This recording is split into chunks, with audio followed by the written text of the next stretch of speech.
फसियो साथी, फेरि नराम्रो तालले फसियो। यो अगाडिको गाडीले गर्दा हाम्रो चाहिँ गाडी लोड भएको थियो, उनीहरू गाडी खाली थियो। अनि उनीहरू चाहिँ बाटो छेकेर जस्तो राख्थे, जानु पाउँदैन भनेर। अनि फेरि बल्ल बल्ल बल्ल बिहान पाहा भएर गाडी निकालेर फेरि माथि आराम ल्यायो। रातभरि भोक पनि बसियो।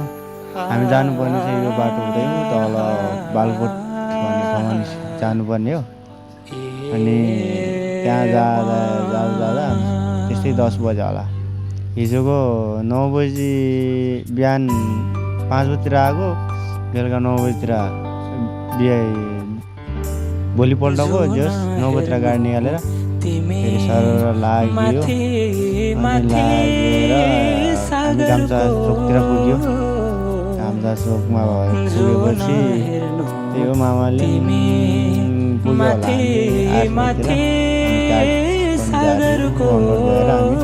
अनि रातभरिको निन्द्रा चाहिँ दिनभरि सुत्यो। गाह्रो हुन्छ साथीहरूसँग फेरि दुःख लगाइहाल्यो नि। साउजीले फेरि खाना खाएर फेरि एक्टिभ लिनु जान भाइ भनेर हिँड्यो।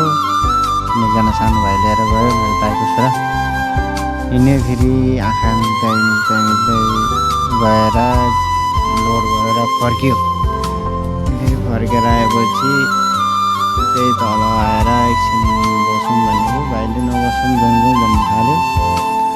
अनि फेरि हामी दोस्रो ट्रिपको भिडियो होला। फेरि त्यहाँबाट अर्को ट्रिपमा फेरि लोड गर्नु गयो। अनि लोड गर्दाखेरि अलिकति माल पनि हाइटै थियो।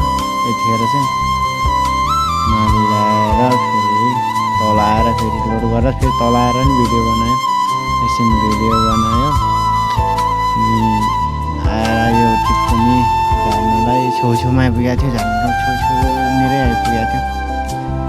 अनि यसो एकछिन बसियो झरेर पनि। अनि फेरि यसो सम्झी आयो।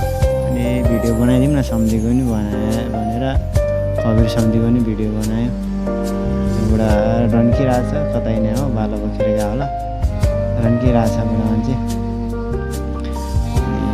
बुढाले त पुरै पारा दिइरहेछ। फेरि ल भनिदियो। अनि त्यहाँबाट फेरि भट्टामा गयो। एकछिन इँटा हाल्यो। त्यहाँबाट फेरि भट्टा गइहाल्यो नि इँटा लिनलाई। निन्द्रा गोली मारिदियो। पैसा कमाउने त हो होइन।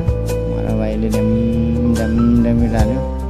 भाइले माथिबाट थाल्यो, मैले तलबाट थापेर गाडीमा लोड गऱ्यो। दिवाली मिलाएर लोड गरेर जस 1 घन्टा जति लाग्यो होला लोड गर्नलाई। चाहिँ सजिलै छ।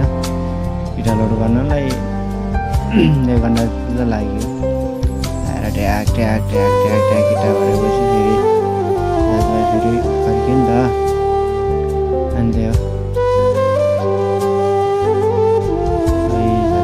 गाह्रो छ ड्राइभर पेसो।